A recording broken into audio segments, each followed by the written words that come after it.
আল্লাহ রাব্বুল আলামিন পবিত্র কুরআনুল কারীমের ৭ নং সূরা সূরাতুল আ'রাফ এর ১১ নম্বর আয়াতে বলেন, বিসমিল্লাহির রহমানির রহিম।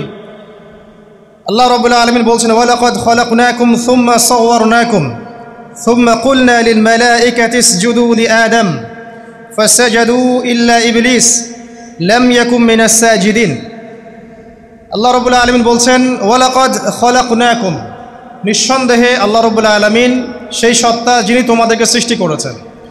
সুম্মা সাওয়ারনাকুম, এরপর তোমাদেরকে আকৃতি দান করেছেন, সুন্দর অবয়ব কাঠামো দান করেছেন, দৈহিক কাঠামো। সুম্মা কুলনা লিল মালাইকাতি ইসজুদু লিআদম, এরপরে আল্লাহ রাব্বুল আলামিন সমস্ত ফেরেশতাদেরকে বলেছেন যে তোমরা আদমকে সিজদা করো। আর সূরা বাকারার মধ্যে আছে, আল্লাহ পাক সৃষ্টি করার পরে আদম আলাইহিস সালামকে নাম শিক্ষা দিয়েছেন, অর্থাৎ জ্ঞান শিক্ষা দিয়েছেন, এবং এমন জ্ঞান শিক্ষা দিয়েছেন যেই জ্ঞান ফেরেশতারাও জানতেন না। আল্লাহ পাক ফেরেশতাদেরকে বলেছিলেন যে তোমরা এই নামগুলো বলে দাও দেখি, যদি তোমরা সত্যবাদী হয়ে থাকো। ফেরেশতারা এই নামগুলো বলতে পারেননি। তারা বলেছিলেন, লা ইলমা লানা ইল্লা মা আল্লামতানা, আপনি আমাদেরকে যা শিখিয়েছেন এর বাইরে আমাদের কোনো জ্ঞান নেই। এরপর আল্লাহ পাক আদম আলাইহিস সালামকে বলেছেন, আদম তুমি নামগুলো বলে দাও দেখি। এরপর আদম আলাইহিস সালাম সুন্দর করে সব নামগুলো বলে দিয়েছেন, কারণ আল্লাহ পাক তাকে সেই জ্ঞান শিক্ষা দিয়েছিলেন।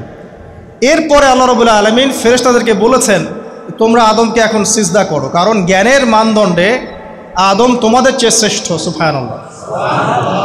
আর আমরা সেই আদম সন্তান, যদিও বা পৃথিবীতে আসার পরে আমরা আমাদের পরিচয়টা ভুলে গেছি।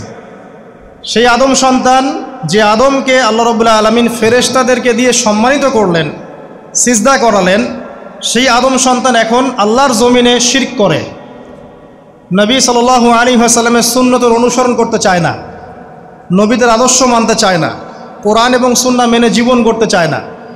সেই আদম সন্তান এখন জেনা করে, ব্যভিচার করে, মাদক দ্রব্য পান করে, সমকামী। সেই আদম সন্তান এখন ঘুষ খাচ্ছে, সুদ খাচ্ছে, দুর্নীতি করছে, অন্যের সম্পদ আত্মসাৎ করছে, অন্যায়ভাবে মানুষকে হত্যা করছে। এমন কোনো গুনাহ নাই যে সেই আদম সন্তান করছে না। কোন আদম সন্তান?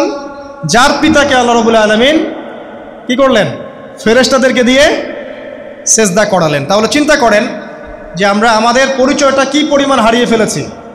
আমরা তো চেতনার কথা বলি না, শেকড়ের কথা বলি না, আমরা সংস্কৃতির কথা বলি না।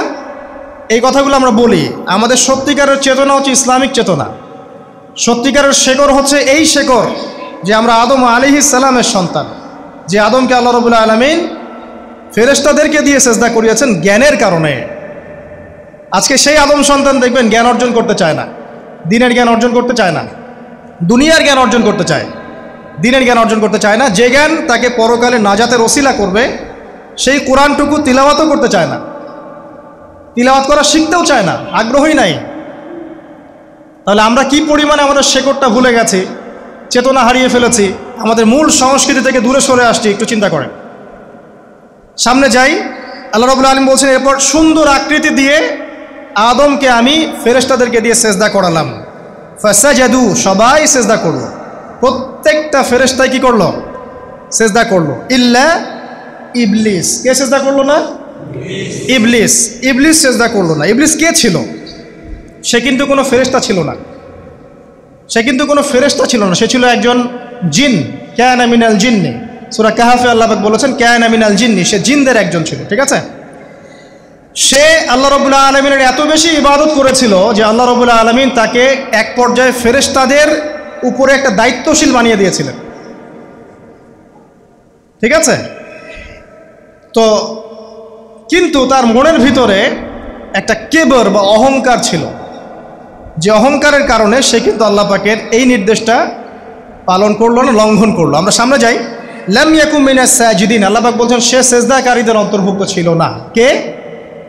ইবলিস। আচ্ছা, ক্বালা, আল্লাহ পাক এবার বলছেন মা মানাআকা আল্লা তাসজুদা ইয আমারতুক। আল্লাহ পাক বলছেন, হে ইবলিস, কিসে তোমাকে নিষেধ করলো, কে তোমাকে বারণ করলো আদমকে সেজদা করতে, যাকে আমি সেজদা করার আদেশ করেছি? কি জন্য করলে না? সোজা কথায় তুমি কি জন্য সেজদা করলে না আদমকে? মানে আঁকা, তোমাকে কে বারণ করলো? এবার ইবলিস তার দলিল পেশ করছে। সে বলছে যে ক্বালা আনা খায়রুম মিন, সে বলল আমি আদমের চাইতে উত্তম। আসসালাতু খায়রুম মিনান নাওম, এটা জানেন না? ঘুমের চেয়ে নামাজ উত্তম। ঠিক এইভাবেই সে ইবলিস বলছে কি আনা খায়রুম মিন, আমি তার চেয়ে উত্তম। কি কারণে উত্তম? খালাকতানি মিন নার ওয়া খালাকতাহু মিন তিন। হে আল্লাহ, আপনি আমাকে সৃষ্টি করেছেন আগুন দিয়ে, জিনদেরকে কি দিয়ে সৃষ্টি করা হয়েছে? আগুন দিয়ে। ফেরেশতাদেরকে কি দিয়ে? নূর দিয়ে। তাহলে এখানে প্রমাণ হলো যে ইবলিস কিন্তু ফেরেশতা নয়। আমাকে সৃষ্টি করেছেন আগুন দিয়ে, ওয়া খালাকতাহু মিন তিন, এবং আদমকে সৃষ্টি করেছেন তিন মানে কাদামাটি দিয়ে। তার মানে আগুন কাদামাটির চেয়ে সুপিরিয়র, বেশি মর্যাদা সম্পন্ন, ওর মানে কে আছে আর কি। এই কারণে সে সিজদা করলো না। এবার আল্লাহ রাব্বুল আলামিন বলছেন ক্বালা ফাহবিত মিনহা, ইবলিস এখান থেকে নেমে যাও। এটা কোন জায়গা? একদম মহাকাশের উপরে না, নাকি পৃথিবীতে? এটা 7 আসমানের উপরের ঘটনা। ইতিহাস শুরু হয়েছে মহাবিশ্বে। মানুষের অস্তিত্বও ছিল না, এমন একটা সময় চলে গেছে। মহাবিশ্বে কোটি কোটি বছর চলে গেছে যখন মানুষ বলতে কিচ্ছু ছিল না। ছিল না। অনেক পরে মানুষকে সৃষ্টি করা হয়েছে।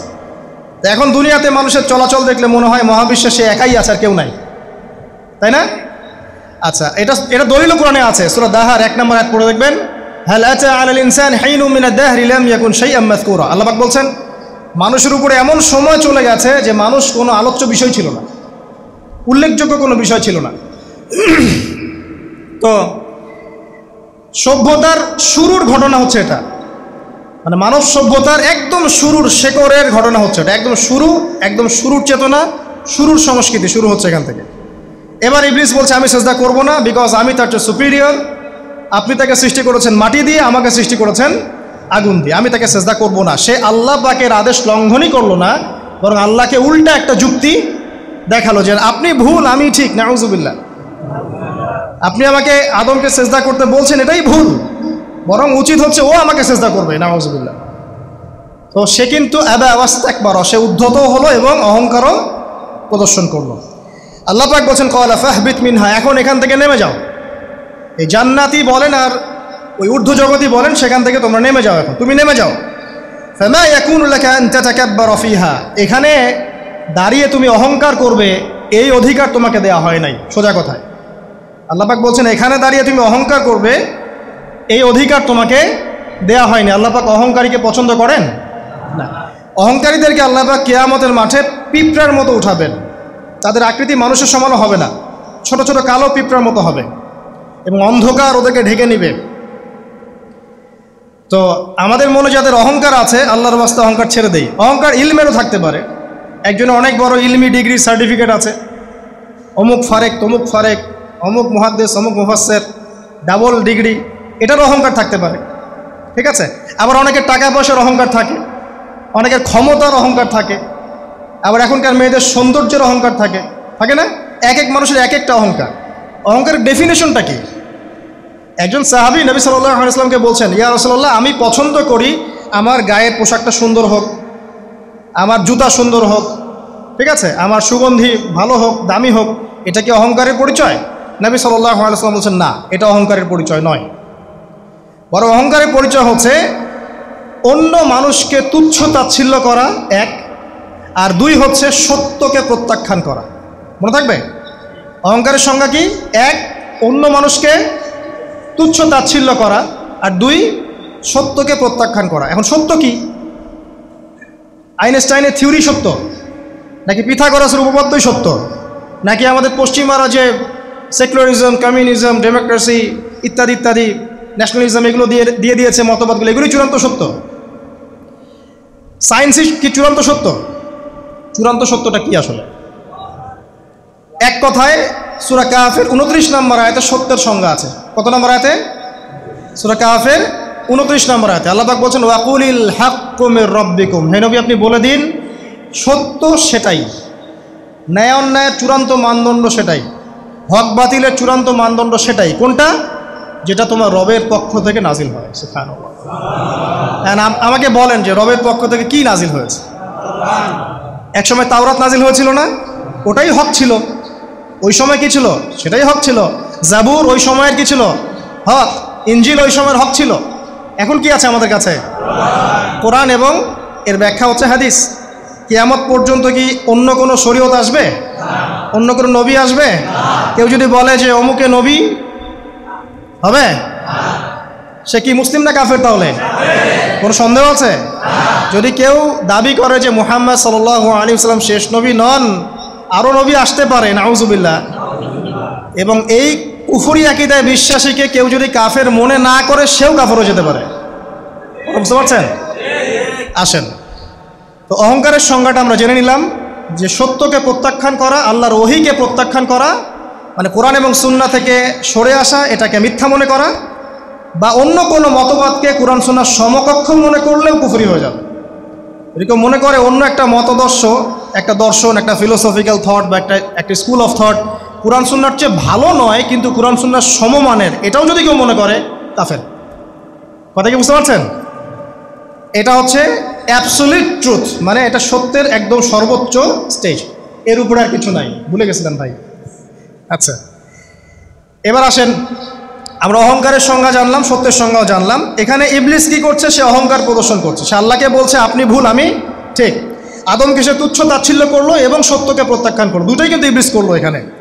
আসেন, আল্লাহ পাক বলছেন ফাখরুজ, এখান থেকে বের হয়ে যাও হতভাগ। ফাখরুজ মানে উখরুজ মানে বের হও, অতএব ফাখরুজ, এখান থেকে বের হয়ে যাও। ইন্নাকা মিনাস সাগিরিন, তোমার অহংকার করার কোনো সুযোগ নাই এখানে, তুমি তো ছোট, ক্ষুদ্র। ইন্নাকা মিনাস সাগিরিন, সাগির মানে কি? তুমি এখান থেকে, তুমি বের হয়ে যাও এখান থেকে, তুমি একজন ক্ষুদ্র সত্তা, তোমার এখানে অহংকার করার কিচ্ছু নাই। কলা, এবার ইবলিস বলছে, এই জায়গাগুলো খুব ভালো করে শোনেন, আমাদের লেকচারের আসল জায়গায় কিন্তু যাবে ওইদিকে। কলা, এবার ইবলিস বলছে আনজিরনি, শোনেন, ইবলিস বলছে আনজিরনি, হে আল্লাহ আমাকে অবকাশ দিন। কি বলছে? আমাকে অবকাশ দিন। ইলা ইয়াউমি ইউবআসুন, যেই দিন আপনি কিয়ামত ঘটাবেন, যেই দিন সবাইকে পুনরুত্থিত করবেন, ওই দিন পর্যন্ত আমাকে অবকাশ দিন। সূরা বাকারায় আছে, অন্য সূরা আছে, রব্বি আনজিরনি ইলা ইয়াউমি ইউবআসুন। ইবলিস বলছে হে আমার রব। কি বলছে ইবলিস? হে আমার রব। ইবলিস কি তাহলে আস্তিক না নাস্তিক? কথা বলেন, ইবলিস কি আস্তিক না নাস্তিক? আস্তিক। ইবলিস বলছে যে ইয়া রব্বি, রব্বি হে আমার রব, হে আমার প্রতিপালক। আল্লাহকে ইবলিস বলছে হে আমার প্রতিপালক, আনজিরনি আমাকে অবকাশ দিন, ইলা ইয়াউমি ইউবআসুন, কিয়ামত দিবস পর্যন্ত, বা যেদিন আপনি পুরো মানব জাতিকে উঠাবেন কবর থেকে, আবার ওই দিন পর্যন্ত আমাকে অবকাশ দিন। তার মানে কিয়ামত যে হবে এটা নতুন করে লেখা হয় নাই, সভ্যতায় হিস্ট্রির শুরু থেকেই কিয়ামত ছিল। কথা বুঝতে পারছেন? ফেরেশতারাও জানতেন যে একদিন মহাবিশ্ব ধ্বংস হয়ে যাবে। যখন পৃথিবীতে মানুষকে পাঠানো হয়নি তার আগেই ফেরেশতারা জানতেন, আল্লাহ পাকের ইলমে ছিল এবং তিনি এটা ফয়সালা করে দিয়েছিলেন যে একদিন এই পুরো মহাবিশ্বই ধ্বংস হয়ে যাবে। ইবলিস আগে থেকে জানতো যে কিয়ামত হবে, এই জন্য সে বলছে আমাকে কিয়ামত পর্যন্ত অবকাশ দিন। আল্লাহ পাক এবার কি বলছেন দেখেন, ইবলিস আল্লাহর কাছে চাইলো, আল্লাহ পাক তাও তাকে ফেরত দিলেন না। আর আমরা আল্লাহর কাছে চাইতে এখন হতাশা হয়ে যায় না, দোয়া করতে থাকি আর বলি যে আমার দোয়া তো কবুল হচ্ছে না। আর যে ইবলিস একটা জিনিস চাইলো, আল্লাহ পাক বললেন ক্বালা ইন্নাকা মিনাল মুনজারিন, যাও তুমি অবকাশপ্রাপ্তদের একজন, তোমাকে অবকাশ দেয়া হলো। এক কথায় তোমার দোয়া কবুল করা হয়েছে, তোমার অবকাশ তোমাকে দেয়া হলো, কারণ আল্লাহ পাক এটা পরীক্ষা করবেন ইবলিসকে দিয়ে, মানব জাতিকে। ক্বালা, এবার ইবলিসের চ্যালেঞ্জ শোনেন, এটাই আমাদের আজকের লেকচারের মূল পয়েন্ট। এই জায়গা থেকে ইবলিস চ্যালেঞ্জ করছে। কি চ্যালেঞ্জ করছে? ফাবিমা আগওয়াইতানি, হে আল্লাহ আপনি যে কারণে আমাকে বিচ্যুত করলেন, মানে আমি আমার যে কৃতকর্মের কারণে আপনার রহমত থেকে বঞ্চিত হয়ে গেলাম, ঠিক আছে, লাআকউদান্না লাহুম সিরাতাকাল মুস্তাকিম, আমি সেই আদমের এবং আদমের সন্তানের সরল পথে ওত পেতে বসে থাকবো। কথাটা ভালো করে বোঝেন। ইবলিস চ্যালেঞ্জ করলো কাকে? আল্লাহকে। যে কারণে আল্লাহ আপনি আমাকে বহিষ্কার করলেন, এখন আমি কি করব? আমি এই আদম সন্তানের সরল পথে, আপনাকে পাওয়ার এই পথের আনাচে কানাচে আমি ওত পেতে বসে থাকব। কি জন্য বসে থাকব? যাতে করে আমি আদম সন্তানকে বিচ্যুত করতে পারি। শুধু তাই নয়, সে আরও বলছে সুম্মা লাআতিয়ান্নাহুম, আমি শুধু বসেই থাকবো না, আমি আদম সন্তানের কাছে আসব। মিন বাইনি আইদিহিম, তার সামন থেকে আসবো, ওয়া মিন খালফিহিম, আদম সন্তানের পিছন থেকে আসবো, ওয়া আন আইমানিহিম, তার ডান দিক থেকে আসবো, ওয়া আন শামাইলিহিম, তার বাম দিক থেকে আসবো, ওয়ালা তাজিদু আকসারাহুম শাকিরিন। আল্লাহ পাক আপনি তাদের বেশিরভাগকেই শুকরগুজার পাবেন না। কথা কি ক্লিয়ার না? কোনো সমস্যা? ইবলিস কি চ্যালেঞ্জ করলো? আমি শুধু বসেই থাকবো না, ডান দিক থেকে আসবো, বাম দিক থেকে আসবো, সামন থেকে আসবো, পিছন থেকে আসবো, আমি আদম সন্তানকে পথভ্রষ্ট করেই ছাড়বো, আপনি আদম সন্তানের বেশিরভাগকে পথভ্রষ্ট পাবেন। ইবলিসের কথার কি বাস্তব প্রতিফলন দেখা যায় এখন সমাজে? বেশিরভাগ মানুষ নামাজ পড়ে না পড়ে না? বেশিরভাগ মানুষ সুদ খায় না খায় না? বেশিরভাগ যুব সমাজ জেনা করতেছে না করতেছে না? বেশিরভাগ লোক মাদক খাচ্ছে না খাচ্ছে না? পৃথিবীর কোনো জায়গায় আল্লাহর বিধান আছে কি নাই? দুই একটা জায়গায় আছে আই ওয়াশ, শোডাউন। বেশিরভাগ নারী পর্দায় চলে না চলে না? বেশিরভাগ মানুষ রোজা রাখে না রাখে না? বেশিরভাগ মানুষ যাকাত দেয় কি দেয় না? তাহলে ইবলিস যে বলল আপনি বেশিরভাগকেই শুকরগুজার পাবেন না, বেশিরভাগ মানুষ পরকালের স্বার্থে কাজ করে না দুনিয়ার স্বার্থে কাজ করে? কতজন মানুষ আল্লাহ পাকের দ্বীনটাকে প্রচার প্রসার প্রতিষ্ঠার কথা বলে বা কোরআন সুন্নাহর কথাগুলো মেনে চলে? কতজন মানুষ? বেশিরভাগ লোক মেনে চলে। তাহলে ইবলিস কি সফল না ব্যর্থ? ইবলিসের চ্যালেঞ্জ কি সফল না ব্যর্থ? ইবলিসের কথা সে কিন্তু অক্ষরে অক্ষরে পালন করেছে। আর ইবলিসকে আল্লাহ পাক কেন পৃথিবীতে দিয়েছেন? আমাদেরকে পরীক্ষা করার জন্য, যেন আমরা এই সরল পথ থেকে বিচ্যুত না হই। সামনে যান, আরো কঠিন কথা আছে। ক্বাল আখরুজ মিনহা, আল্লাহ পাক বলছেন এখান থেকে বের হয়ে যাও, মাযউমান মাদহুরা, একদম অপদস্থ লাঞ্ছিত হয়ে এখান থেকে বের হয়ে যাও। লামান তাবিআকা মিনহুম, তুমি তো চ্যালেঞ্জ করলা আমাকে, ঠিক আছে, কিন্তু যে ব্যক্তি যেই তোমার অনুসরণ করবে, আল্লাহ পাকের কথা শোনেন, যেই তোমার অনুসরণ করবে, লাআমলাআন্না জাহান্নামা মিনকুম আজমাইন, যে পুরুষ বা নারী যেই হোক না কেন, যে আদম সন্তান ইবলিস তোমার অনুসরণ করবে, তোমার পথ ধরবে, আমি তোমাকে সহ এদের সবাইকে দিয়ে জাহান্নাম পূর্ণ করব। আল্লাহর কিচ্ছু যায় আসে না। আল্লাহ পাক যদি এই পুরো পৃথিবীটাকেও জাহান্নামে নিক্ষেপ করেন অবাধ্যতার কারণে, আল্লাহ পাকের কিছু যায় আসে? ও যে আপনাদের এখানে নদী আছে না, কি বালাসী ঘাট, এখানে চর আছে না, চরের মধ্যে একটা বালুর কণার কি দাম আছে বলেন তো? একটা বালুর কণার কোনো দাম আছে? এই পুরো মহাবিশ্বে পৃথিবীর অবস্থান এর চেয়েও কম। তো পুরো পৃথিবীর মানুষ যদি আল্লাহর অবাধ্য হয়, আল্লাহ পাক যদি পুরো দুনিয়াটাকেই ধ্বংস করে দেন, জাহান্নামে নিক্ষেপ করেন, আল্লাহ পাকের কিছু যায় আসবে কিনা? এবার আসেন, এখান থেকে আমরা বুঝতে পারলাম যে ইবলিস একটা তৃতীয় সত্তা। আল্লাহ পাক আদম আলাইহিস সালামকে সৃষ্টি করলেন, নাম শিক্ষা দিলেন, সেজদা করালেন, ইবলিসকে সেজদা করতে বললেন, সে করলো না। সে চ্যালেঞ্জ করলো উল্টা, যে আমি ওর চেয়ে উত্তম, আপনি ভুল আমি সঠিক। সে অহংকার করলো এবং একই সাথে সে আদমকে পথভ্রষ্ট করার চ্যালেঞ্জও করে বসল। আল্লাহ পাক ঘোষণা করলেন, যদি কোনো আদম সন্তান তোমাকে ফলো করে, তোমাকে সহ তাকে আমি জাহান্নামে নিক্ষেপ করব। ঠিক আছে এ পর্যন্ত? এবার সামনে আসেন। এবার আল্লাহ পাক আদমকে বলছেন, কাকে বলছেন? আদম আলাইহিস সালামকে বলছেন, ইয়া আদম, হে আদম। তার আগে আদম আলাইহিস সালামের বুকের পাঁজর থেকে কাকে সৃষ্টি করেছেন? হাওয়া আলাইহিস সালাম, সভ্যতার ইতিহাসের প্রথম নারী এবং ইতিহাসের সবচেয়ে সুন্দরী রমণী কে? হাওয়া আলাইহিস সালাম। আরেকজন আছেন সবচেয়ে সুন্দরী রমণী, কে? কে বলতে পারবেন? জি না, হ্যাঁ, নাম কি? মাশাআল্লাহ, ওই ওকে পুরস্কার দিও। কি নাম তোমার? মাশাআল্লাহ মাশাআল্লাহ। দ্বিতীয় সুন্দরী রমণী, দুজন রমণীকে বলা হয় পৃথিবীর সবচেয়ে সুন্দরী রমণী। আপনি যাদেরকে দেখে সিডিউস হচ্ছেন, যদিও এদেরকে দেখে সিডিউস হওয়ার কিছু নাই, কারণ এরা তো সুন্দর না, কোনো দিক থেকে সুন্দর না, না পোশাকের দিক থেকে, না চেহারার দিক থেকে, না ফিজিক্যাল স্ট্রাকচারের দিক থেকে। এদেরকে দেখে তো পাগলও সিডিউস হবে না। তো আদম আলাইহিস সালাম এবং আদম আলাইহিস সালামের স্ত্রী হাওয়া আলাইহিস সালাম এবং সারা আলাইহিস সালাম ইতিহাসের সবচেয়ে সুন্দর রমণী। ইতিহাসের সবচেয়ে সুন্দর রমণী কাদের স্ত্রী ছিলেন? নবীদের না অন্য কারো? এজন্যই বলি, আপনি যদি পবিত্র থাকেন, আল্লাহওয়ালা মানুষ হন, ইনশাআল্লাহ তাআলা আল্লাহ পাক আপনার ঘরে একজন নেককার পুণ্যবতী সুশ্রী স্ত্রী দান করবেন ইনশাআল্লাহ। আপনি যদি এইসব অশ্লীলতার গোলক ধাঁধায় পড়ে নিজের ঈমান হারিয়ে ফেলেন, চরিত্র হারিয়ে ফেলেন, সম্ভাবনা খুবই কম যে আপনি একজন দিনদার মেয়ে পাবেন। বরং আপনি এমন কাউকেই পেতে পারেন যে আপনার মতোই, ঠিক আছে? দেখবেন যে আপনি 10 ঘাটের পানি খেয়ে আসছেন, ও দেখবেন 12 ঘাটের পানি খেয়ে আসছে। আল্লাহ পাক আমাদের যুব সমাজকে হেফাজত করুন, আমিন। আল্লাহ পাক এবার আদম আলাইহিস সালামকে বলছেন, ইয়া আদম, হে আদম, উসকুন আনতা ওয়া যাওজুকাল জান্নাহ। আদম শোনো, তুমি এবং তোমার স্ত্রী দুইজন এখন জান্নাতে থাকো। কোথায় থাকো? জান্নাতে থাকো। ওয়া কুলা মিন হাইসু শি'তুমা, যেখানে ইচ্ছা সেখান থেকে খাবার খাও। জান্নাতের নাজ নেয়ামতের কথা তো আপনারা শুনেছেন অনেক, আমি ওইগুলো বলতে যাচ্ছি না, সময় চলে যাবে। যা ইচ্ছা তাই পাবেন সেখানে, যা ইচ্ছা তাই। এমন একটা জায়গা যেটা কখনো কোনো চোখ দেখে নাই, কোনো কান শোনেও নাই। চোখ না দেখলেও, কান না শুনলেও মানুষ মনে মনে অনেক কিছু কল্পনা করে না, এটা কল্পনাও করার সুযোগ নাই। এত উন্নত মানের একটা জায়গা।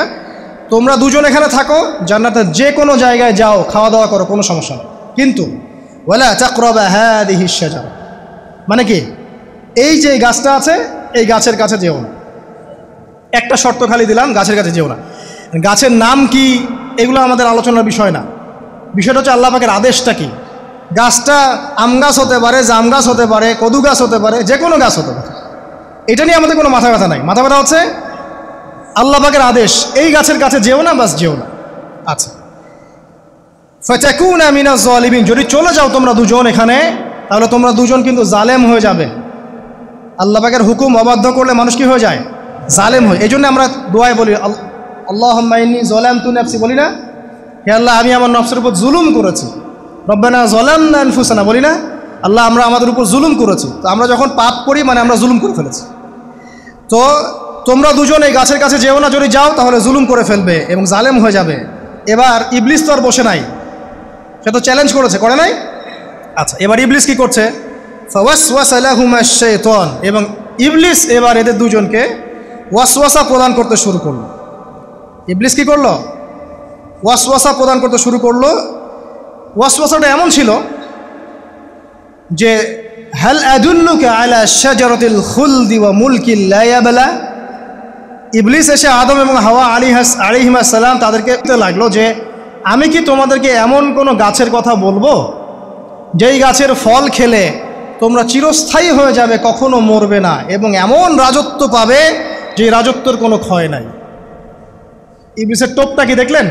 চিরস্থায়িত্বের টোপ এবং কিসের টোপ? রাজত্বের টোপ। এটা সূরা তহার মধ্যে আছে। অন্য সূরায় আছে যে, আমি কি বলে দিব এমন গাছের কথা যেই গাছের ফল খেলে তোমরা ফেরেশতা হয়ে যাবে, কখনো মরবে না। তাহলে চিরস্থায়িত্বের টোপ এবং এই যে কিসের? রাজত্বের এই যে টোপ, এই দুইটা হচ্ছে মানুষকে আল্লাহর পথ থেকে ডিসিভ করার একটা মানদণ্ড। কথা বুঝতে পারছেন?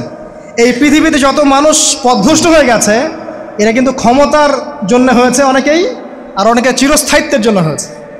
ফেরাউন নমরুদ চিরস্থায়িত্বের লোভে পড়ে পথভ্রষ্ট হয়নি? আর ওই সময় থেকে শুরু করে এখনকার বিশ্বে যারা ক্ষমতাধর, এরা কি ক্ষমতার দাপটে পথভ্রষ্ট হচ্ছে না? এই দুটো হচ্ছে মানুষকে পথভ্রষ্ট করার মাধ্যম। ইবলিস খুব ভালো করেই জানতো।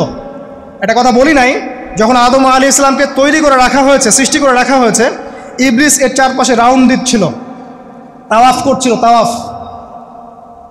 এবং মানব শরীরের এবং মানব মস্তিষ্কের, মনের, মননের দুর্বল পয়েন্টগুলো সে ফাইন্ড আউট করছিল। কারণ সে কিন্তু অনেক জ্ঞানী ছিল, সে কিন্তু প্রচণ্ড জ্ঞানী ছিল, এখনও কিন্তু সে প্রচণ্ড জ্ঞানী। তাওয়াফ করে করে সে মানুষের দুর্বল জায়গাগুলো ফাইন্ড আউট করেছে। একটা হচ্ছে পেট, একটা প্রবৃত্তি, একটা হচ্ছে নারীর প্রতি আসক্তি, ঠিক আছে, একটা ক্ষমতার লোভ, একটা চিরস্থায়িত্বের লোভ। এগুলো হচ্ছে মানুষের দুর্বল জায়গা। ইবলিস এগুলো ফাইন্ড আউট করে ওইভাবে চাল দিয়েছে। কথা বুঝতে পারছেন? একটু খেয়াল করে দেখেন, এখনকার বিশ্বে যত অন্যায় হচ্ছে, ম্যাক্সিমাম পাপ হচ্ছে পেটের কারণে। পেট। সুদ খায় কেন? পেটের কারণে। ঘুষ খায় কেন? পেটের কারণে। ইভেন যে এখন জেনা করছে, ওদেরকে তো এখন যৌনকর্মী বলতে হয়, তাই না? সম্মান দিয়ে কথা বলতে হয়। তো যৌনকর্মী যারা, তারাও দেখবেন পেটের কারণেই করছে, পেটের কারণে। তারপর দেখবেন মানুষের সম্পদ আত্মসাৎ, ওই যে ছেলে মেয়ে বাল বাচ্চার জন্য। পেট মানে মূল জিনিসটা কি? পেট। এবং চিরস্থায়িত্ব, ক্ষমতার দাপট আর প্রবৃত্তির দাসত্ব, এগুলো হচ্ছে মানুষের সবচেয়ে দুর্বল পয়েন্ট।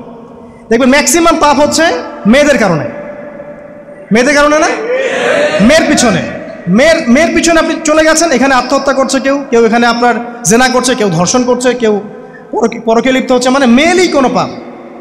ওই যে বলে না, দুইটা পাপ যাকে পেয়ে গেছে তার লাইফটা ক্র্যাশড। একটা হচ্ছে মেয়ে, একটা হচ্ছে টাকা। অর্থ সম্পদের লালসা যার মধ্যে পেয়ে বসেছে, এর জীবন শেষ। আর যার মেয়ের নেশা আছে, মেয়ের নেশা যার মধ্যে আছে, এর জীবন শেষ। একে আপনি হেদায়েতের পথে আনতে পারবেন না ইল্লা মাশা আল্লাহ, আল্লাহ পাক যদি না চান। আসেন, আর ইবলিস তাওয়াফ করছিল এবং সে কিন্তু টোপ দিল, চিরস্থায়িত্বের টোপ দিল। এবং কিসের টোপ দিল? ফেরেশতা হয়ে যাবে, অমর হয়ে যাবে। এবার আমাদের পিতামাতা আদম এবং হাওয়া আলাইহিস সালাম তারা কিন্তু ফল খেয়ে ফেললেন। আর এটা এমন নয় একবার ওয়াসওয়াসা দিয়েছে বাস খেয়ে ফেলেছেন, এমন নয়, কন্টিনিউয়াসলি সেই কাজটা করেছে। একটা মানুষ যখন জেনা করে, ইবলিস কি একবার এসে বললেই কেউ জেনা করে ফেলে? আস্তে আস্তে কিন্তু মানুষ জেনার পথে যায়। ওই যে প্রথমে একদিন, অনেক দিন একটা লেকচার দিয়েছিলাম না, প্রথমে গার্লফ্রেন্ড বয়ফ্রেন্ড একটা সম্পর্ক হয়, তাই না? তারপর কথাবার্তা হয়, মোবাইল ফোন এক্সচেঞ্জ করে, নোট এক্সচেঞ্জ করে, কফি খায়, আস্তে আস্তে ডেটিংয়ে যায়, পরে দেখবেন এক পর্যায়ে গিয়ে জেনা এভাবে। আর যারা ধর্ষক, এতে ডাইরেক্ট অ্যাকশন, এত সময় নাই, ডাইরেক্ট। তো ইবলিস প্রতিটা পাপ মানুষকে ধাপে ধাপে করায়। দেখবেন ইবলিস এখানেও কিন্তু আমাদের পিতামাতাকে ধাপে ধাপে ওইদিকে নিয়ে গিয়েছিল। এবার আসেন, আমাদের পিতামাতা ফল খেয়ে ফেললেন, এই জায়গাটা খুব ভালো করে বোঝেন। এই ফল খাওয়াটা আল্লাহর অবাধ্যতা না? আল্লাহ পাক বলেছিলেন না যে জালেম হয়ে যাবে? আল্লাহ পাকের অবাধ্য হলেন। অবাধ্যতার ফলাফলটা কি হলো এবার শোনেন। আমরা সবাই জানি অবাধ্যতার ফলাফল কি, আল্লাহ পাক জান্নাত থেকে নামিয়ে দিয়েছেন, তাই তো? এর আগে আরেকটা ফলাফল হয়েছে। এই ফলাফলের সাথে আমাদের বর্তমান সময়কার যে ইস্যুটা চলছে, পোশাক, নারী, সংস্কৃতি, হাবিজাবি, হ্যাঁ, বেহায়াপনা, বেলাল্লাপনা, এই ইস্যুটা এখানে জড়িত। এটা আমারও বুঝতে এবং খুঁজে পেতে সময় লেগেছে। আমরা সবাই পড়েছি স্টুডেন্ট লাইফে, আদম এবং হাওয়া আলাইহিস সালাম আদেশ লঙ্ঘন করেছেন, সাথে সাথে আল্লাহ পাক জান্নাত থেকে কি করেছেন? নামিয়ে দিয়েছেন। ইবলিসকেও নামিয়ে দিয়েছেন, তারপরে হায়াত দিয়েছেন, এখানে পরীক্ষা করছেন, এই তো। এখানে আল্লাহ পাক দেখবেন আমাদের আমল কেমন, আমল ভালো হলে আবার জান্নাতে, খারাপ হলে আবার জাহান্নামে। কিন্তু এর আগেও একটা ঘটনা ঘটেছে। যে মুহূর্তে আমাদের পিতামাতা ফল খেয়েছেন, গাছের কাছে গিয়েছেন, আল্লাহ পাকের আদেশটা লঙ্ঘন করেছেন, সাথে সাথে তাদের গায়ের পোশাকটা খুলে পড়ে গেছে। আমি বুঝাতে পারি নাই, পুরো মহাবিশ্বের প্রথম লজ্জা, প্রথম অপমান, প্রথম শাস্তি, ঠিক আছে, আল্লাহর অবাধ্যতার প্রথম পরিণাম লজ্জাহীনভাবে গা থেকে কাপড় খসে পড়ে যাওয়া। প্রথম শাস্তি, প্রথম অবাধ্যতা এবং প্রথম অবাধ্যতার পরিণতি পুরো মহাবিশ্বে সভ্যতার শুরু থেকে শেষ পর্যন্ত প্রথম অ্যাক্সিডেন্ট, বা এই যে আমরা বলছি পরিণতি, পাপের পরিণতি, অবাধ্যতার পরিণতি, সেটা হলো গা থেকে কাপড় খুলে যাওয়া। এই কথা আল্লাহ পাক বলছেন এখানে, লিয়ুবদিয়া লাহুমা মা উরিয়া আনহুমা মিন সাওআতিহিমা। ইবলিস তোমাদের পিতামাতাকে এই গাছের কাছে নিয়ে গিয়ে ফল খাইয়ে তাদের গা থেকে পোশাক খুলে ফেলে দিয়েছিল। এবার কি বুঝতে পারছেন যে ইবলিস এখন বিশ্বে কি করছে? ইবলিস সেম কাজটা করছে আমাদের সাথে, আমাদের গা থেকে তারা পোশাক খুলে ফেলে দিচ্ছে। সভ্যতার শুরুর পাপ বলছি না আমরা, এটা আসলে ভুল। সভ্যতার শুরুতে আদম এবং হাওয়া আলাইহিস সালাম যে ভুলটা করেছেন, তার যে পরিণতি হয়েছে সেটা এটা ছিল না যে জান্নাত থেকে পৃথিবীতে নামিয়ে দেয়া, বরং পরিণতি এটা ছিল তাদের গা থেকে প্রথম কাপড় খুলে গেছে, তারা নগ্ন হয়ে গেছেন। ইবলিস সর্বপ্রথম আমাদের বাবা মাকে নগ্ন করেছে প্রলোভন দিয়ে, ক্ষমতার প্রলোভন, চিরস্থায়িত্বের প্রলোভন দিয়ে। আজকের বিশ্বেও কি ইবলিসের দোসররা সেম কাজটা করছে না? আজকের বিশ্বেও কি ইবলিসের মানুষরূপী দোসরগুলা সেম কাজটাই করছে না? সেম কাজটা করছে। আমাদের গা থেকে ওরা পোশাক খুলে ফেলছে, এরপর আল্লাহ পাক জান্নাত থেকে নামিয়ে দিয়েছেন। আগে কিন্তু এটা হয়নি, আগে পোশাক খুলেছে। এরপর কি হয়েছে জানেন? শোনেন, আল্লাহ পাক ওয়াকালা মা নাহাকুমা রাব্বুকুমা আন হাযিহিশ শাজারা ইল্লা আন তাকুনা মালাকাইন আও তাকুনা মিনাল খালিদিন। ইবলিস বলছিল যে তোমাদের রব তোমাদেরকে এই গাছের কাছে যেতে নিষেধ করেছে এই কারণে যে তোমরা এখানে গেলে মালাক হয়ে যাবে এবং চিরস্থায়ী হয়ে যাবে। ওয়াকাসামাহুমা ইন্নী লাকুমা লামিনান নাসিহিন। ইবলিস বলছিল যে আমি আল্লাহর কসম করে বলছি আমি তোমাদের শুভাকাঙ্ক্ষী। ফাদাল্লাহুমা বিগুরুর, ওদেরকে তারা পথভ্রষ্ট করলো, ইবলিস তাদেরকে পথভ্রষ্ট করলো। ফালাম্মা যাকাশ শাজারা, যখন তারা গাছের কাছে গেলেন, বাদাত লাহুমা সাওআতুহুমা, তাদের লজ্জাস্থানটা উন্মুক্ত হয়ে গেল, কাপড় খুলে পড়ে গেল। এটাই বলতে যাচ্ছিলাম। ওয়া তাফিকা ইয়াখসিফানি আলাইহিমা মিন ওয়ারাকিল জান্নাহ, এবং আদম এবং হাওয়া আলাইহিমাস সালাম জান্নাতের গাছের পাতা ছিঁড়তে লাগলেন এবং সেই পাতা দিয়ে লজ্জাস্থান ঢাকতে লাগলেন। আপনার বাবা আপনার মাকে যদি কেউ রাস্তায় নগ্ন করে ফেলে আপনার কেমন লাগবে? আপনি কি করবেন তার ইজ্জত সম্মান বাঁচানোর জন্য? আমাদের পিতা মাতাকে ইবলিস জান্নাতে নগ্ন করে দিয়েছিল এবং আমাদের পিতা মাতা জান্নাতের পাতাগুলো ছিঁড়ে ছিঁড়ে লজ্জাস্থানকে আবৃত করতে শুরু করলো। ওয়ানাদাহুমা রাব্বুহুমা, এবং আল্লাহ পাক বলছেন, এবার আল্লাহ পাক তাদের দুজনকে ডাকলেন, ডেকে বললেন, আলাম আনহাকুমা আন তিলকুমা শাজারা, হে আদম এবং হাওয়া, তোমাদের দুজনকে কি আমি বলি নাই যে এই গাছের কাছে যাবে না? ওয়া আকুল লাকুমা ইন্নাশ শাইতানা লাকুমা আদুউম মুবিন, আমি কি তোমাদেরকে বলি নাই নিশ্চয়ই শয়তান তোমাদের স্পষ্ট প্রকাশ্য শত্রু? ক্বালা, এবার তারা তাদের ভুল বুঝতে পারলেন। আল্লাহ পাকের কত দয়া মানুষের প্রতি দেখেন। ইবলিসও আল্লাহর অবাধ্য ছিল, আল্লাহ পাক তাকে বহিষ্কার করে কাফের বানিয়ে দিয়েছেন, চিরস্থায়ী লানত করেছেন। আমাদের পিতা মাতাও ভুল করেছেন, বাট আল্লাহ পাক তাদেরকে চিরস্থায়ী জাহান্নামী করেন নাই। আল্লাহ পাক তাদেরকে দয়া পরবশ হয়ে ক্ষমা করে দিয়েছে। শুধু তাই নয়, আল্লাহ পাক এত মহব্বত করেন আদম সন্তানকে যে তওবা করার যে কালিমাটা, সেই কালিমাটাও আল্লাহ পাক আদম এবং হাওয়াকে শিখিয়ে দিয়েছেন। সুবহানাল্লাহ। কোন কালিমা দিয়ে তওবা করবো, কি পড়বো, এটাও তারা বুঝতে পারছিলেন না। আল্লাহ পাক তখন শিখিয়ে দিয়েছেন। ক্বালা, তারা বলল, রব্বানা, হে আমাদের প্রতিপালক, যালামনা আনফুসানা, আমরা আমাদের উপর জুলুম করেছি, নফসের উপরে, ওয়া ইল্লাম তাগফির লানা ওয়া তারহামনা লানাকুনান্না মিনাল খাসিরিন। এই দোয়াটা করলেন আমাদের পিতামাতা, আল্লাহ পাক মাফ করে দিলেন। কিন্তু মাফ করার পরে আর জান্নাতে থাকা হলো? এই পৃথিবীতে নামিয়ে দেওয়া হলো। পৃথিবীতে নামিয়ে দেওয়ার পরে একটা হায়াত দেওয়া হলো, কারো 50, 60, 70, 100, 200, 500, 1000 ইত্যাদি, এবং আল্লাহর পক্ষ থেকে ঐশী গ্রন্থ পাঠানো হলো, কখনো তাওরাত, কখনো জাবুর, কখনো ইনজিল ইত্যাদি, কখনো কোরআন। শর্ত দেয়া হলো, যারা আল্লাহ পাকের এই ঐশী গ্রন্থগুলো মেনে চলবে তারা ইনশাআল্লাহ আবার মৃত্যুর পর সেই জান্নাতে ফিরে যাবে যেখান থেকে তারা বহিষ্কৃত হয়েছে।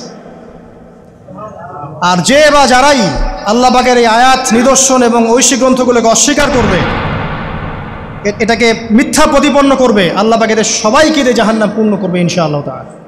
আল্লাহ পাক এটাও বলেছেন যে আল্লাহ পাক ওয়ালাকাদ যারানা লি জাহান্নামা কাসীরাম মিনাল জিন্নি ওয়াল ইনস, আল্লাহ পাক বহু মানুষ আর জিনকে দিয়ে জাহান্নাম পূর্ণ করবেন।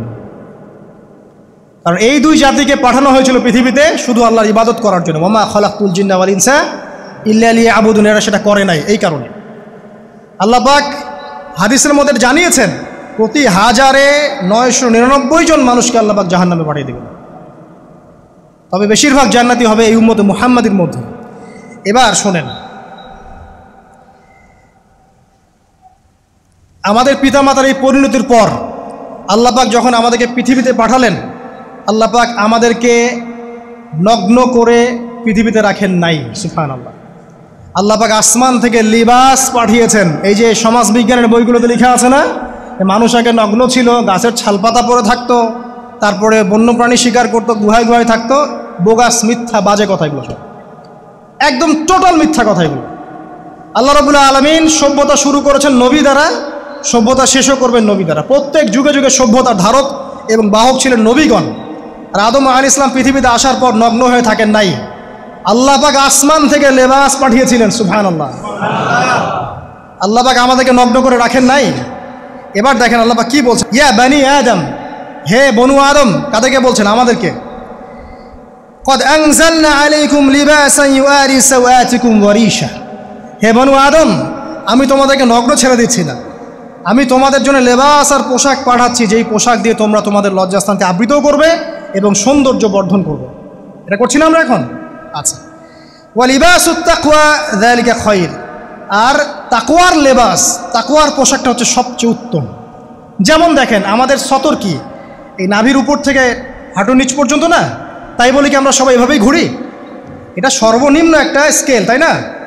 এর উপর আপনি জুব্বা পরছেন, পাগড়ি পরছেন, টুপি পরছেন, বা আপনি হয়তো আরও ঢিলেঢালা কোনো পোশাক পরছেন, এই পোশাকটাকে বলা হচ্ছে তাকওয়ার পোশাক। ওয়া লিবাসুত তাকওয়া যালিকা খায়র, এটা আরও উত্তম। একজন মেয়ের, অনেক আলেম বলছেন যে চোখ এই চোখটুকু ঢেকে বের করে দেখা যাবে, বলছে না? অনেকে বলেছেন কিনা? কিন্তু এটাও যদি কেউ সামনে জিলবাব দিয়ে ঢেকে রাখে তাহলে কি উত্তম নয়? পর্দার ক্ষেত্রে উত্তম নয়? তো লিবাসুত তাকওয়া যালিকা খায়র, তাকওয়ার যে পোশাক সেটা আরও উত্তম বেশি।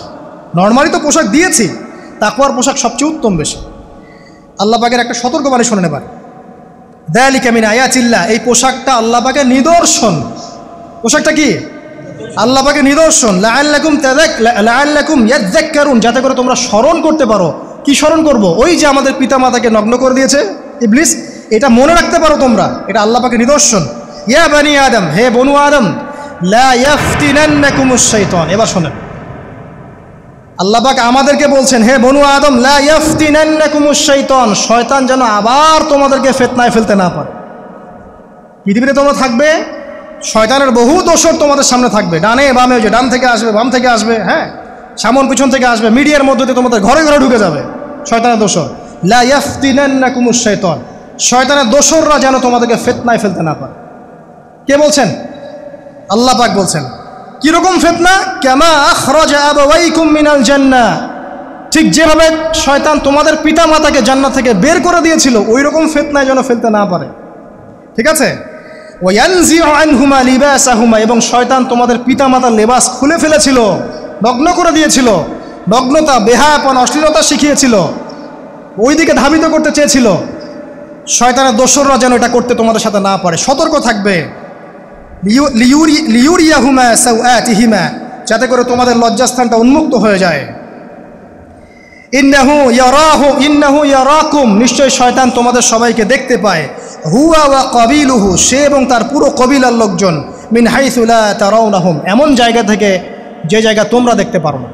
মানে শয়তান এবং তার অনুসারী যারা আছে, হোক মানুষ আর জিন, তারা তোমাদেরকে দেখতে পারে এমন জায়গা থেকে যা তোমরা দেখো না। আমরা যারা এই বিশ্বে আছি, আমরা সবাই এখন খেলার পুতুলের মতো খেলছি। যারা নিয়ন্ত্রণ করে বিশ্ব, এদেরকে কেউ দেখতে পারে না, এরা মানুষ শয়তান। কথা বুঝতে পারছেন? আর এমনি জিন শয়তান যারা আছে, এদেরকে তো আমরা দেখতে পারি না, অনেক দূর থেকে তারা আমাদেরকে দেখতে পারে। আল্লাহ পাক সতর্ক করছেন এটা। ইন্না জাআলনা আশ-শায়াতিনা আউলিয়া লিল্লাযিনা লা ইউমিনুন, শোনেন, নিশ্চয়ই যারা আমার প্রতি ঈমান আনে না বা আমার অবাধ্য হয়, আমার আদেশ মানে না, তাদের সাথে আমি শয়তানকে বন্ধু বানিয়ে দিয়েছি। এবার বুঝলেন কেন বললাম এরা মানুষ শয়তান? বিকজ এদেরকে আল্লাহ পাক শয়তানের বন্ধু বানিয়ে দিয়েছেন, এরা শয়তানের বন্ধু। অন্য সূরায় আছে, শয়তান, জিন শয়তান মানুষ শয়তানকে ওহী করে। জিন শয়তান মানুষ শয়তানের মাথায় এসব বুদ্ধি ঢালে, শয়তানি বুদ্ধিগুলো শয়তান মানুষের মাথায় ঢালে। মানে মানুষ মাথাটা আগে সে রিড করেছে কাকে কোন দিক দিয়ে রিসিভ করা যাবে। ঠিক আছে? আচ্ছা, এরপরে আরও আল্লাহ পাক বলছে, ওয়াইদা ফাআলু ফাহিশাতান, তারা যখন কোনো ফাহেসা কাজ করে, নোংরা বেহায়ার মতো কাজ করে, ক্বালু, তারা বলে, ওয়াজাদনা আলাইহি আবানা, এরকম করেই আমরা আমাদের পিতা মাতাদেরকে পেয়েছি। মানে যুগ যুগ ধরে এই সংস্কৃতি চলে আসছে, নগ্নতার সংস্কৃতি, বলে না? কথা বুঝতে পারছেন না? এই কথাই তারা বলে, যেটা কোরআনে আছে। আল্লাহ পাক বলছেন, ক্বালু ওয়াজাদনা আলাইহি আবানা, তারা বলে আমাদের পিতৃপুরুষদেরকে আমরা 1000 বছর থেকে দেখেছি এইভাবেই ড্রেস আপ করতে, এমনি ব্লাউজ ছাড়া শাড়ি পরতে দেখেছি আমরা, এমনি দেখেছি পেট বের করে চলতে, এমনি দেখেছি এই শর্ট কামিজ পরে চলতে, নগ্ন হয়ে চলতে। এখন তো বিকিনি সংস্কৃতি আসলে, এবং এটা মুভমেন্ট চলছে, মানে মানুষের দেহ থেকে কাপড় খুলে ফেলার মুভমেন্ট, আন্দোলন শুরু হচ্ছে। ঠিক আছে? এবং দোহাই হচ্ছে আমরা 1000 বছর থেকে এমনিই চলছে। এই যে আল্লাহ পাক বলছেন, ক্বালু ওয়াজাদনা আলাইহি আবানা, আমরা এর উপরে আমাদের পিতা মাতাদেরকে পেয়েছি। ওয়াল্লাহু আমারানা বিহা, এরা আরো বলে আল্লাহ আমাদেরকে এই আদেশ করেছেন। নাউযুবিল্লাহ। আল্লাহ বলছেন, আল্লাহ পাকের আদেশ কি? কুল ইন্নাল্লাহা লা ইয়া'মুরু বিল ফাহশা, নিঃসন্দেহে আল্লাহ পাক কোনো ফাহেসা কাজের আদেশ করতেই পারেন না। পারেন? নিঃসন্দেহে আল্লাহ পাক কোনো ফাহেসা, বেলাল্লাপনা, বেহায়ার মতো কোনো আদেশ, বেহায়াপনার কোনো কাজের আদেশ করতে পারেন না। আতাকুলুনা আলাল্লাহি মা লা তা'লামুন, তোমরা কি আল্লাহ সম্পর্কে এমন কথা বলছো যেই কথা তোমরা জানো না? এই পর্যন্ত থাক, এবার আসেন বাস্তবতায় আসেন। এতটুকু যে আমরা হিস্ট্রির সূচনার কথাগুলো বললাম, এখানে আপনারা কিন্তু প্রথম একটা দলিল পেলেন মানুষের দেহ থেকে পোশাক খুলে ফেলা। এরপর আমি পুরো কোরআনটা ঘাটার চেষ্টা করেছি, আদম আলাইহিস সালাম থেকে শুরু করে মুহাম্মদ সাল্লাল্লাহু আলাইহি ওয়াসাল্লাম পর্যন্ত হাজার হাজার শতাব্দী চলে গেছে, যাই নাই? হাজার হাজার বছর চলে গেছে, বহু জাতি এসেছে, বহু জাতি চলেও গেছে। আমরা কি প্রথম জাতি নাকি? এর আগে কত জাতি পৃথিবীতে এসেছে, চলেও গেছে, গেছে না? আচ্ছা, কোরআন ঘেটে ঘেটে ক্লান্ত হয়ে যাওয়ার পর আমরা এমন কোনো জাতি পাচ্ছি না যাদের কথা আল্লাহ পাক বলেছেন যে আমি তাদেরকে ধ্বংস করেছি অশ্লীলতার কারণে বা এই আপনার বেলাল্লাপনার কারণে বা ফাহেসা কাজের কারণে। সরাসরি এই একটা কারণ দেখে আল্লাহ পাক কোনো কওমকে ধ্বংস করেছেন খুব রেয়ার, খুঁজে পাওয়া যাচ্ছে না। শুধু 3টা জায়গা বের করতে পেরেছি। কটা জায়গা? 3টা। 1 নাম্বার দেখেন, আদম আলাইহিস সালাম পরে নূহ আলাইহিস সালাম না, এই জাতিটাকে আল্লাহ পাক ধ্বংস করেছেন না? এই ধ্বংসটাকে আল্লাহ পাক এই বেপরদামির কারণে করেছেন, অশ্লীলতার কারণে করেছেন, পোশাকের অপসংস্কৃতির কারণে করেছেন? করেন না, শিরকের কারণে করেছেন। কি কারণে? শিরক। আল্লাহ পাক সবাইকে ডুবিয়ে মেরেছেন, কিন্তু ওরা যে নগ্ন পোশাক পরে রাস্তাঘাটে চলাফেরা করতো এই কথাটা কিন্তু আল্লাহ পাক বলেন না। তার মানে ওদের পাপ এটা ছিল না। এরপর ইব্রাহিম আলাইহিস সালামের কওম কি এই কারণে ধ্বংস হয়েছে? অশ্লীলতার কারণে ধ্বংস হয়েছে? বেহায়াপনার কারণে ধ্বংস হয়েছে? নগ্নতার সংস্কৃতির অপচর্চার কারণে ধ্বংস হয়েছে? না, শিরকের কারণে। আদ জাতি এই কারণে? না। সামুদ জাতি এই কারণে? না। একটা জাতি পাওয়া যায়, তার নাম কওমে লূত। কি নাম? কওমে লূত। এই লূত কওম ছিল সমকামী। তারা মেয়েদের সাথে বিবাহ বন্ধনে আবদ্ধ হতো না, বরং ছেলেদের ছেলে ছেলে জেনা করতো না। এই একটা জাতি পাচ্ছি ইতিহাসে যারা অশ্লীলতার কারণে, ফাহেসা কাজের কারণে, সমকামিতার কারণে, নোংরামির কারণে আল্লাহ পাক পুরো উপরে উঠিয়ে নিচে নামিয়ে ধসিয়ে দিয়েছে। এই একটা জাতি পেলাম। আরেকটা জাতি পাওয়া যায়, তার নাম হচ্ছে বানু ইসরাইল। কি নাম? বানু ইসরাইল। আল্লাহ রাসূল সাল্লাল্লাহু আলাইহি ওয়াসাল্লাম বলছেন যে তোমরা দুনিয়া থেকে বেঁচে থাকো এবং নারীর ফিতনা থেকে বেঁচে থাকো। কারণ বানু ইসরাইল মানে মূসা আলাইহিস সালামের যে কওম ছিল, এই কওমের মধ্যে প্রথম ফিতনা দেখা দিয়েছিল মেয়েদের ব্যাপারে।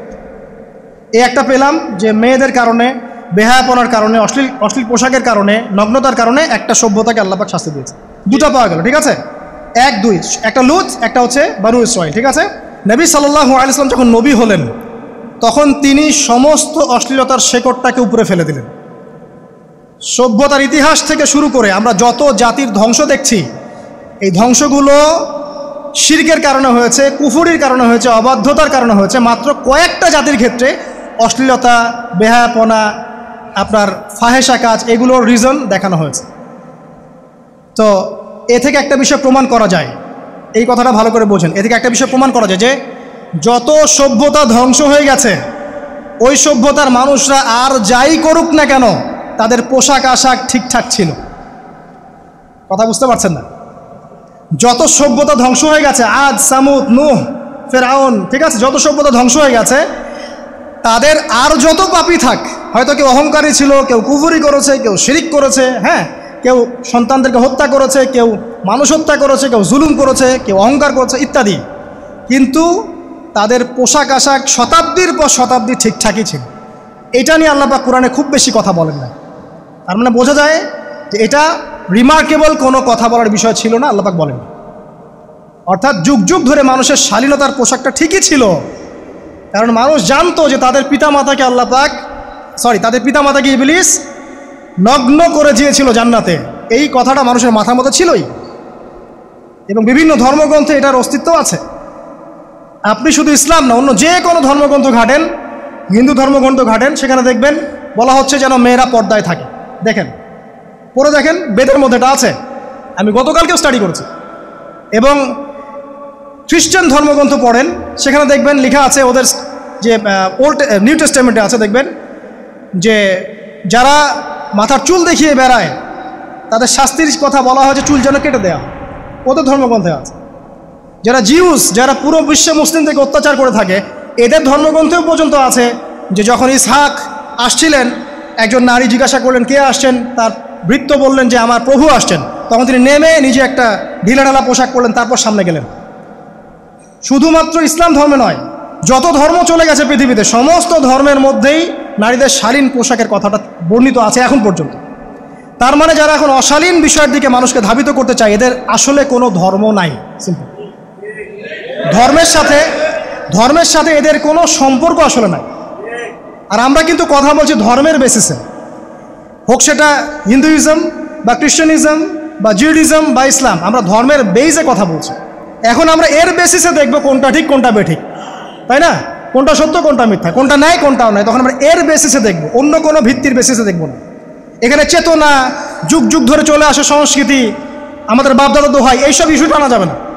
বেস হবে কি? কোরআন এবং সুন্নাহ, এবং অন্যান্য ধর্মগ্রন্থগুলো যদি ওটাতে রাজি থাকে ওটাতেও, কারণ প্রত্যেকটা ধর্মগ্রন্থেই বলা আছে শালীনতার কথা, লম্বা ঢিলেঢালা পোশাকের কথা, হোক সেটা হিন্দুইজম বা খ্রিস্টানিজম বা জুডিজম। পড়ে দেখেন, না থাকলে আমার কাছে আসেন, প্রতিটা ধর্মগ্রন্থে এটা কথা লেখা আছে। এবার আসেন, সর্বশেষ নবী মুহাম্মদ সাল্লাল্লাহু আলাইহি ওয়াসাল্লাম যখন নবী হন, আরবের ওই চিত্রটা, জেনা, ব্যভিচার, পরকীয়, অশ্লীলতা, এটাকে সমূলে উপড়ে ফেলে দেন 23 বছরের মধ্যে। 23 বছরের নববী জীবনের পরে সেখানে কোনো জেনা আছে, কোনো বেপরদামি আছে, কোনো ব্যভিচার আছে, কোনো সুদ আছে, কোনো শিরক আছে, কোনো মাদক আছে? যেগুলো আছে খুবই অল্প, যেটা আছে সেটা কি? খুবই অল্প। এটা কিন্তু ধরা যায় না, দুই একটা অ্যাক্সিডেন্ট হতেই পারে। এক্সেপশনাল সামথিং কি এক্সাম্পল হতে পারে? যেটা কমন সেটা হচ্ছে এক্সাম্পল। মানে আপনি বলবেন যে মেয়েদের শালীনতার কথা এবং এর কারণে ধর্ষণের সংখ্যা বৃদ্ধি হচ্ছে, এই কথা আপনি যখন বলবেন, কিছু মানুষ আপনাকে বলবে যে তাহলে বোরখাওয়ালা মেয়ে কেন ধর্ষিত হচ্ছে, তাহলে বাচ্চা কেন ধর্ষিত হচ্ছে? আপনাকে বলছি পরিসংখ্যানটা কতটুকু, কেন হচ্ছে সেটা আমরা জবাব দিব। আগে বলছি পরিসংখ্যান কতটুকু। যারা বেপর্দায় চলছে এদের হ্যারাসমেন্টের পরিসংখ্যানটা বেশি না বোরখাওয়ালা মেয়ের পরিসংখ্যানটা বেশি? বলেন। যারা বেহায়ার মতো চলছে, বেপর্দায় চলছে, এদের পরিসংখ্যানটা বেশি নাকি শিশু অ্যাবিউজিংয়ের পরিসংখ্যানটা বেশি? তাহলে মূল যে জায়গাটা, ওইখানে আগে ফোকাস করতে হবে, তারপরে আমরা গৌণ জায়গায় যাব। এবং এই জায়গাটাতে আমরা দলিল বা প্রমাণ হিসেবে পেশ করব মানুষের রুচিবোধের পরিবর্তন, মানসিকতার পরিবর্তন এবং পাশবিক একটা প্রবৃত্তির দাসত্ব। এটা কীভাবে হচ্ছে? এটা পর্নোগ্রাফির কারণে হচ্ছে, এটা পর্নোগ্রাফির কারণে হচ্ছে, মিডিয়ার কারণে হচ্ছে, অবাধ ফ্রি মিক্সিংয়ের কারণে হচ্ছে, যৌন সুরসুরির কারণে হচ্ছে, এবং যৌনতাকে সহজলভ্য করে দেওয়ার কারণে এই দুর্ঘটনাগুলো ঘটছে। আচ্ছা, আগে আমি আমার পয়েন্টে আসি। নবী সাল্লাল্লাহু আলাইহি ওয়াসাল্লাম যখন এটার শিকড়টা উপরে ফেলে দিলেন, তখন কিন্তু মক্কা, মদিনা, পুরো জাজিরাতুল আরবে আর কোনো বেহায়াপনার কোনো শিকড় থাকলো না। আল্লাহ পাক কীভাবে এটা করলেন? পুরো হিস্ট্রির ইতিহাস টেনে দিয়ে আল্লাহ পাক কয়েকটা আদেশ নাজিল করলেন। সেই আদেশটা কোরআন এবং সুন্নাহয় আছে। আল্লাহ পাক প্রথমে ছেলেদেরকে বললেন, শোনো, সূরা নূর 30 নম্বর আয়াত, আল্লাহ পাক ছেলেদেরকে বললেন, তোমরা তোমাদের চোখ নিচু রাখো। এটা আমাদের দায়িত্ব, প্রত্যেকটা ছেলের দায়িত্ব। বেগানা মেয়েকে দেখলে চোখটা কি করবে? নিচু করবে, সিম্পল। তাহলে আপনি সিডিউসড হবেন, এক কথা। 2 নাম্বার, আল্লাহ পাক আমাদেরকে বললেন, তোমরা তোমাদের লজ্জাস্থানকে হেফাজত করো। কাদেরকে? আমাদেরকে, মানে ছেলেদেরকে। প্রথমে আল্লাহ পাক ছেলেদেরকে বললেন চোখ নিচু করে রাখো, লজ্জাস্থানে হেফাজত করো, ঠিক আছে? সূরা বানী ইসরাঈল আল্লাহ পাক বললেন, জেনা ধারের কাছেও যেও না, ধারের কাছেও যেও না। আল্লাহ পাক আরও বললেন, যদি কেউ জেনা করে ফেলে, সূরা নূরে, তাহলে তাকে 100টা বেত্রাঘাত করতে হবে। কয়টা? 100টা, এবং 1 বছরের জন্য তাকে বহিষ্কার করতে হবে। আল্লাহ পাক শাস্তিও দিলেন, শুধু তাত্ত্বিক বিধান দেন নাই, শাস্তিও দিয়েছেন। কারণ শুধু তাত্ত্বিক বিধান দিয়ে হবে? আমি যদি ওয়াজ করে বেড়াই, ভাই মদ খায়েন না, কোনো শাস্তি না অ্যাপ্লাই করি, তাহলে কি মদ ছাড়বে মানুষ? আমরা যদি বলি হত্যা করা মহাপাপ, দুর্নীতি করা মহাপাপ, মানুষ দুর্নীতি ছাড়বে না যতক্ষণ না শাস্তি নিশ্চিত করা যাচ্ছে। আল্লাহ পাক তাত্ত্বিক কথা শুধু বললেন না, শাস্তিও নিশ্চিত করলেন। তারপর আল্লাহ পাক আরও বললেন, যদি বিবাহিত কোনো ব্যক্তি ব্যভিচার করে, তাহলে তাকে রজম করতে হবে, মাটিতে পুঁতে তাকে পাথর নিক্ষেপ করে হত্যা করে ফেলবে, ঠিক আছে? শাস্তি। এরপরে দেখেন আল্লাহ পাক মেয়েদেরকে বলছেন, এবার মেয়েদেরকে বলছেন, তোমরা মূলত ঘরে থাকো, যদি বাইরের পরিবেশ তোমাদের অনুকূলে না থাকে, তোমরা ঘরে অবস্থান করো। ওয়াকরনা ফি বুয়ুতিকুন্না ওয়ালা তাবাররুজনা তাবাররুজাল জাহিলিয়াতিল উলা। তোমরা মূলত ঘরে থাকো। জাহিলি যুগে মেয়েরা যেভাবে নিজেদেরকে প্রদর্শন করে বেড়াতো, এই কাজটা তোমরা করো না। যদি করো তাহলে সমাজে বেহায়াপনা, ফায়েশা বেড়ে যাবে, তোমরা নিজেরাই ক্ষতিগ্রস্ত হবে, যেটা ওরা হচ্ছে এখন। আচ্ছা, এরপর আল্লাহ পাক আরও বললেন, হে নবী, আপনি আপনার স্ত্রী এবং মুমিন নারীদেরকে বলেন, তারা যদি বাহিরে যায় যেন জিলবাব দিয়ে তাদের পুরো বক্ষদেশটাকে ঢেকে নেয়। তাহলে পোশাকের সংস্কৃতির শেকড় কোত্থেকে শিখবো? আমি কোত্থেকে শিখবো? আল্লাহ পাক কর্তৃক নাজিলকৃত সর্বশেষ ঐশী গ্রন্থ থেকে শিখবো নাকি? যে বইয়ের মধ্যে কোনো ভুল নাই সেটাই তো আমার শেখার মাধ্যম হবে নাকি যে দর্শনে 1000টা ভুল সেটা শিখবো আমি? আল্লাহ পাক এখানে বলছেন, মুমিন নারীদেরকে বলো বাইরে গেলে পরে তারা যেন জিলবাব দিয়ে, কাপড় দিয়ে সুন্দর করে বক্ষদেশ এবং ঢেকে রাখে।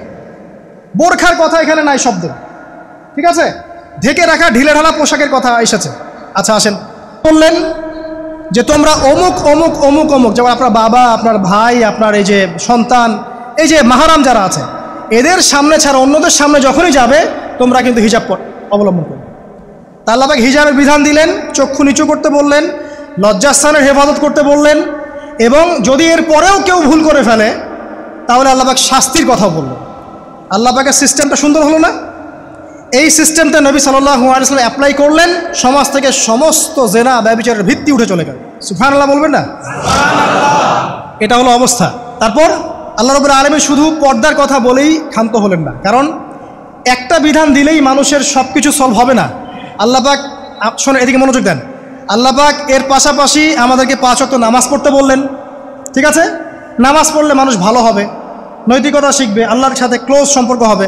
আল্লাহ পাক কোরআন তেলাওয়াত করতে বললেন। ঠিক আছে, কোরআন মেনে চলতে বললেন। আল্লাহ পাক আমাদেরকে আল্লাহর জিকির করতে বললেন, নবীর সুন্নাহ মতো চলতে বললেন।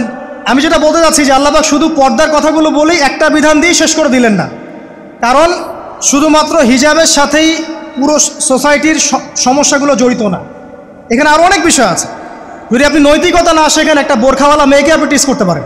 ঠিক আছে, যদি আপনার মধ্যে আল্লাহর ভয় তাকওয়া না থাকে, আপনি কিন্তু একটা বাচ্চাকেও ধর্ষণ করতে পারেন, সুযোগ পেলে আপনি করে ফেলবেন। আপনার মধ্যে আল্লাহর ভয় না থাকলে আপনি কিন্তু গোপনে জেনা করতে পারেন বা পর্ন দেখতে পারেন।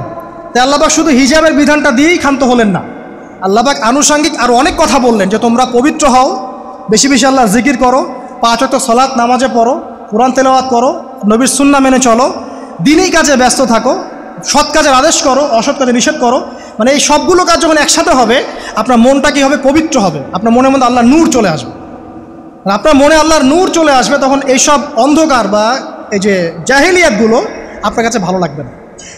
যখন আপনার ইন্টারনাল যে সোলটা আছে, এটা যখন এনলাইটমেন্ট হবে আল্লাহর নূর দিয়ে, তখন আপনার কাছে এসব হারাম প্রিমিক্সিং, হারাম পরকিয়া, আপনার জেনা, আপনার ব্যভিচার, পর্ন, এগুলো বিভীষিকাময় মনে হবে, আপনার কাছে ভালো লাগবে না।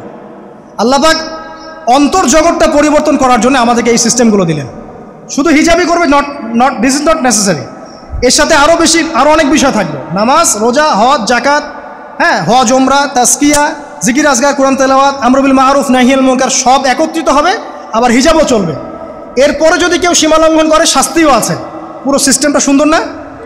এই সিস্টেমটা যখন আল্লাহ পাক তার রাসূল মুহাম্মদ সাল্লাল্লাহু আলাইহি ওয়াসাল্লামের মাধ্যমে লঞ্চ করলেন আরবের মধ্যে, আরবে না কোনো জেনা থাকলো, না কোনো ব্যভিচার, না কোনো মাদক, না কোনো পর্ন, না কোনো এই যে নারীর অবমাননা, কিছুই থাকলো না। একটা মেয়ে 300 মাইল দূর থেকে এসে একা হজ করে চলে যায়, তো কেউ তার দিকে তাকাতো না। এমন যুগ চলে গেছে। মহিলা সাহাবী রণকৌশল, মানে যুদ্ধের বর্ম পরে উহুদে যুদ্ধ করেছেন, কেউ তার দিকে তাকায়নি। তাকিয়েছে? তাকায়নি। এখন ওই যুগটা আপনি দেখেন, রাসূল সাল্লাল্লাহু আলাইহি ওয়াসাল্লামের যুগ, আবু বকর সিদ্দিক, ওমর ইবনুল খাত্তাব, ওসমান আলী, এই খুলাফায়ে রাশেদার স্বর্ণযুগটাকে আপনি দেখেন। ওই যুগে আপনি রেপের হার কত পার্সেন্ট মহিলা রেপ হয়েছে? ওই যুগে কত পার্সেন্ট মেয়ে জেনায় লিপ্ত হয়েছে? ওই যুগে কত পার্সেন্ট ছেলে মেয়ে ধর্ষণ করেছে? ওই যুগে কত পার্সেন্ট নারীর শ্লীলতাহানি হয়েছে? কত পার্সেন্ট নারীকে টিস করা হয়েছে? কত পার্সেন্ট মেয়েকে মার্ডার করা হয়েছে? কত পার্সেন্ট মেয়েকে যৌতুকের জন্য চাপ দেওয়া হয়েছে? একটু পরিসংখ্যানটা দেখান আমাদেরকে। সভ্যতা করতে লাফাচ্ছেন। ওই সভ্যতায় যা হয়ে গেছে, নবী সাল্লাল্লাহু আলাইহি ওয়াসাল্লাম থেকে শুরু করে খোলাফায়ে রাশেদের যুগে যা হয়েছে, এই পার্সেন্টেজগুলোর সাথে বর্তমান পার্সেন্টেজকে মিলবে? ওই যুগে রেয়ার জেনা 2-1টা হয়েছে। মদ খেয়েছে মানুষ রেয়ার কয়েকজন, মানুষ ব্যভিচার করেছে রেয়ারলি 2-4 জন, 100 বছরে 2-4 জন। ওই যুগে দেখবেন মানুষ পরকীয়ার নামই জানতো না, সমকামিতা কি জিনিস মানুষ জানতোই না, শর্ট পোশাক, বিকিনি সংস্কৃতি কি মানুষ জানতো না। ঠিক আছে, আনকভার ইউ, এই যে মুভমেন্ট চলছে, এগুলোর মানে কি মানুষ জানতো না। জানতো? ওই যুগে কি মুসলিমরা পিছিয়ে ছিল? জ্ঞান বলেন, বিজ্ঞান বলেন, অর্থনীতি বলেন, রাজনীতি বলেন, সমরনীতি বলেন, অস্ত্রশস্ত্র বলেন, কোনো সেক্টরে কি মুসলিমরা তখন পিছিয়ে ছিল কিনা? উত্তর দেন, পিছিয়ে ছিল না। তাহলে স্বর্ণযুগ আমরা কোনটাকে বলবো? এই বর্তমান দাজ্জালীয় সভ্যতাকে স্বর্ণযুগ বলবো, নাকি খোলাফায়ে রাশেদার এবং নবী সাল্লাল্লাহু আলাইহি ওয়াসাল্লাম রেখে যাওয়া যুগটাকে স্বর্ণযুগ বলবো? তাহলে ওই যুগ যদি স্বর্ণযুগ হয়, তাহলে ওই যুগের সুন্নাহ এ যুগে অ্যাপ্লাই করতে হবে না? তাহলে ওই যুগের সমস্যা যেমন দূর হয়েছে, এই যুগের সমস্যা দূর হবে না? এই সহজ বাংলা কথাটা বললে কি আমরা মৌলবাদী হয়ে যাব? এই সহজ বাংলা কথা বুঝতে গিয়ে কি আমি ধর্মান্ধ হয়ে যাব? ব্যাকডেটেড হয়ে যাব? এই কথাটা আমরা বলতে এখন সাহস পাই না। কী কারণে? সভ্যতার ইতিহাস ঘেটে দেখেন, ওই সভ্যতাই ছিল জ্ঞানে, শিল্পে, অস্ত্রে, প্রযুক্তিতে, অর্থনীতিতে মুসলিমরা একদম স্বর্ণ শিখরে। কোনো একজন মুসলিমকে হত্যা করার কেউ সাহস করেছিল? একজন মুসলিম নারীকে ধর্ষণ করার কেউ সাহস করেছে? একজন মুসলিম শিশুকে কেউ বোম মেরে হত্যা করেছিল? আজকে বিশ্বের দিকে আপনি তাকিয়ে দেখেন, শত শত নারী ধর্ষিত হচ্ছে, শত শত বোমা মেরে আমাদের বাচ্চাদেরকে হত্যা করা হচ্ছে, মুসলিমদেরকে পুরো ডমিনেট করা হচ্ছে। আজকে রাজনৈতিক নিয়ন্ত্রণ, অর্থনৈতিক নিয়ন্ত্রণ, পলিটিক্যাল, আপনার সোশ্যাল মিডিয়া, প্রযুক্তি যা যা আছে সব নিয়ন্ত্রণ পশ্চিমাদের হাতে, সমস্ত নিয়ন্ত্রণ ওদের হাতে। এই যে পালাবদল হলো সময়ের, এটা কেন হলো? বিকজ এক নাম্বার ইস্যু হচ্ছে আমরা কোরআন এবং সুন্নাহ থেকে দূরে সরে আসছি। দুই নাম্বার, আমরা শয়তানের সেই ধোকায় পড়ে গেছি, যে ধোকা থেকে আমরা বেরোতে পারিনি, আল্লাহ পাক সতর্ক থাকতে বলেছিলেন। তিন নাম্বার, আমরা ইলম চর্চা ছেড়ে দিয়েছি। চার নাম্বার, হক কথা বলাও ছেড়ে দিয়েছি। পাঁচ নাম্বার, সৎ কাজের আদেশ, অসৎ কাজের নিষেধ ঠিকঠাক মতো হচ্ছে না। ছয় নাম্বার, দেখেন আমরা জানি যারা আমল ঠিক মতো করছি না। সাত নাম্বার, আমরা বক ধার্মিক হয়েছে, বক ধার্মিক, খালি নামাজ, রোজা, হজ, জাকাত আর তসবির মধ্যে ইসলাম, বাকি কোনো জায়গায় ইসলাম নাই, কোনো জায়গায় ইসলাম নাই। সমস্যা এগুলা দেখবেন, পরিবারের কাঠামো ভেঙে যাচ্ছে। আমরা কোরআন সুন্নাহকে হাতে নিয়ে ওয়ার্ল্ডকে চ্যালেঞ্জ করতে পারি নাই, ডিল করতে পারি নাই, এবং পশ্চিমা এবং অন্যান্য সভ্যতার যে নোংরা মতাদর্শগুলো আছে এগুলোকে ঢালাওভাবে আমরা গ্রহণ করেছি, এবং আস্তে আস্তে আস্তে আস্তে পুরো মুসলিম বিশ্বে এগুলো ছড়িয়ে গেছে। এখন আপনি পেপার পত্রিকা খুললে দেখবেন 4টা 5টা 10টা ধর্ষণ, এই মেয়ে রেপ, এই মেয়ে ডাকাতি, ওইখানে হত্যা, এখানে যৌতুক, এখানে অমুক তমুক, সুদ, ঘুষ, জেনা, ব্যভিচার, নিত্য নৈমিত্তিক ব্যাপার। কারো এগুলো নিয়ে কোনো মাথা ব্যথাও নাই, এগুলো খুব সিম্পল সাধারণ ব্যাপার এখন আমাদের কাছে।